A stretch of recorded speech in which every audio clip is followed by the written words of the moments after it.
Hello viewers, আসসালামু আলাইকুম। সকলেই কেমন আছেন? আশা করি সকলে ভালো আছেন। তো প্রিয় ভিউয়ার্স, আবারও আজকে আপনাদের সামনে নতুন একটি ভিডিও নিয়ে আসছি। যারা খামারি ভাই ও বোন আছেন, বিশেষ করে তাদের জন্য এই ভিডিওটি খুবই গুরুত্বপূর্ণ একটি ভিডিও হবে। তো ভিডিওটি না টেনে সম্পূর্ণ ভিডিওটি দেখার অনুরোধ রইল। আর যারা এখনও এই চ্যানেলটিকে সাবস্ক্রাইব করেনি, নতুন ভিউয়ার্স রয়েছেন, চ্যানেলটিকে সাবস্ক্রাইব করে নতুন ভিডিওটি পাওয়ার জন্য চ্যানেলটি সাবস্ক্রাইব করে দিবেন। তো প্রিয় ভিউয়ার্স, চলুন কথা না বাড়ি মূল ভিডিওতে চলে যাই।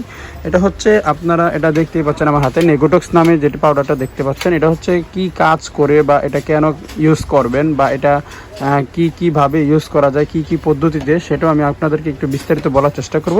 তো আমাদের এদিকে যেই ভাষায় বলে, এক এক অঞ্চলে এক এক ভাষায় কথা বলে। তো আমাদের এদিকে যেটা বলে থাকে সেটা হচ্ছে, গরু যদি খুরা রোগে আক্রান্ত করে অথবা বাইতে যায়, মানে বাত বলে আর কি, যেটা বাতে গরু যেটা বেতে যায়, তো সেই গরুর ক্ষেত্রে কিন্তু আপনার এই নেগোটক্স পাউডারটি খুবই অত্যন্ত কার্যকরী হয়ে থাকবে। তো এটার কাজ হলো, যদি আপনার কোনো গরু খুরা রোগে আক্রান্ত হয়ে পায়ে ক্ষত হয়ে যায় অথবা পোকামাকড় আক্রান্ত করে ফেলে, তো সেক্ষেত্রে কিন্তু আপনারা এই নেগোটক্স পাউডারটি ইউজ করতে পারেন। তো সেই সবচেয়ে বড় কথা হলো যেটা হলো, আপনার পায়ে খুরা রোগে যে চিপায় যেই পোকে আক্রান্ত করে ফেলে, সেখানে কিন্তু প্রচুর পরিমাণে পোকা হয়ে যায়।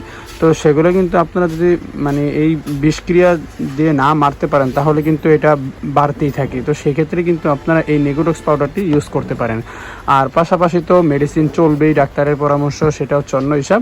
তো এটা সিম্পলভাবে যদি আপনারা যেই সহজ অল্পতে যদি কোনো গরুকে সুস্থ করে ফেলতে চান, তাহলে কিন্তু আগে পোকাটি মারতে হবে, পোকা ছড়ানো যাবে না, না হয় কিন্তু ক্ষত হয়ে মানে বিষক্রিয়া বেশি ছড়ে যাবে।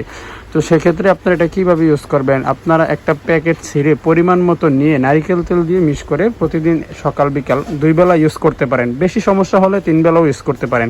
প্রথমে গরম পানি দিয়ে অথবা পটাশ দিয়ে পাগুলো ধুয়ে নেবেন, তারপর নারিকেল তেল দিয়ে মিশিয়ে যতটুকু ভিতরে আপনি দিতে পারেন ততটুকুই দেওয়ার চেষ্টা করবেন। এটা হচ্ছে আপনার নারিকেল তেল দিয়ে মিক্স করে সকাল বিকাল 2 বেলা দিতে পারবেন। তো প্রিয় ভিউয়ার্স, আমি আশা করি আপনারা কিছুটা হলেও উপকৃত হবেন। তো আজ এই পর্যন্তই, দেখা হচ্ছে আবার নেক্সট কোনো ভিডিওতে। আল্লাহ হাফেজ, আসসালামু আলাইকুম।